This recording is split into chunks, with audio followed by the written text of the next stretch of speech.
சார்பாக பாசமிகு மாண்புமிகு அண்ணன் வசந்தகுமார்ஜி அண்ணன் அவர்களை நேர்காணல் எடுக்கிறோம். ஐயா வணக்கம்.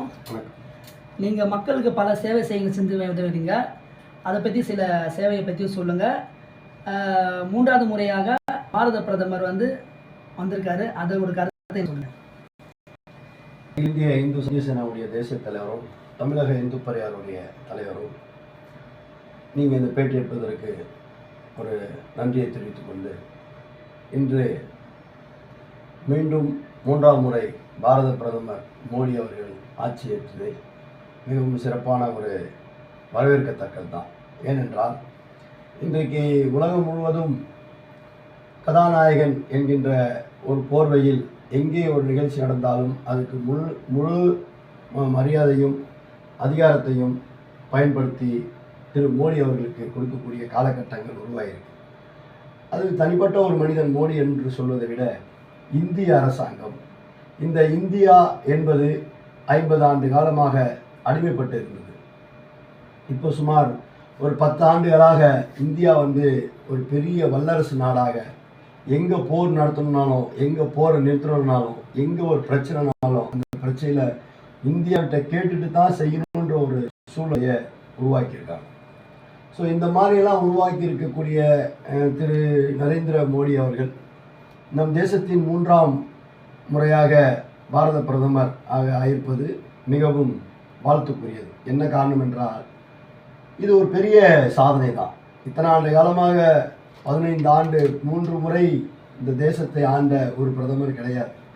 அந்த அளவுக்கு மக்களுடைய செல்வாக்கும், மக்கள் இந்த தேசத்தின் மேலே வைத்திருக்கின்ற பற்றும், இந்த தேசத்தின் மேலே வச்சிருக்கின்ற மரியாதையும் தான் இன்றைக்கு மோடி அவர்கள் மீண்டும் பிரதமராக தேர்ந்தெடுக்கப்பட்டிருக்கிறார்.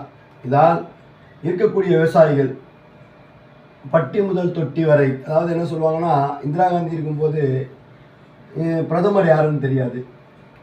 அதுக்கப்புறமா லாஸ்ட்டாக நம்முடைய மன்மோகன் சிங் இருந்தார், அப்போ பிரதமர் யாருன்னு தெரியாது.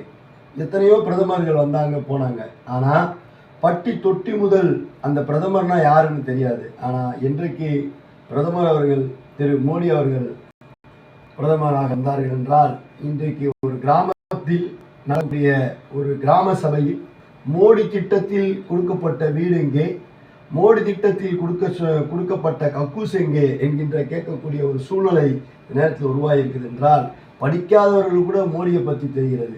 அந்த சூழ்நிலையில் இந்த தேசம் வெற்றி பாதை நோக்கி சென்று கொண்டு இருப்பதுன்றது பெரிய மகிழ்ச்சியாக இருக்கும். இன்றைக்கு நீங்கள் ஒரு ஊடகத்தில் இன்றைக்கி இருந்த ஒரு கேள்வி கேட்குறீங்க. இதுக்கு காரணம் கேட்டால் சாட்டிலைட் தான். இந்த சாட்டிலைட்டு இன்னைக்கு இவ்வளோ அங்கீகரிக்கப்பட்டு இத்தனை மீடியாக்கள், இத்தனை சூழ்நிலைகள், இத்தனை டிவிகள் இன்றைக்கி வெளியே ஊடகங்கள் வெளியே இருந்து அந்த நிமிஷம் நடக்கிற விஷயத்தை அப்போவே வெளிப்படுத்தக்கூடிய சூழ்நிலை விஞ்ஞானம் வளர்ந்துருக்குன்னு கேட்டிங்கன்னா, அதுக்கு காரணம் இந்த மத்திய அரசை வழிநடத்தி கொண்டிருக்கிற மோடி அவர்கள் தான். ஏன்னா பட்டி முதல் தொட்டி வரை தொலைத்தொடர்பை கொண்டு சேர்த்தார்கள். இப்படி ஒரு காலகட்டங்களில் இந்த தேசம் இன்னும் வல்லரசாக மாறுவதற்கு வழி உண்டு.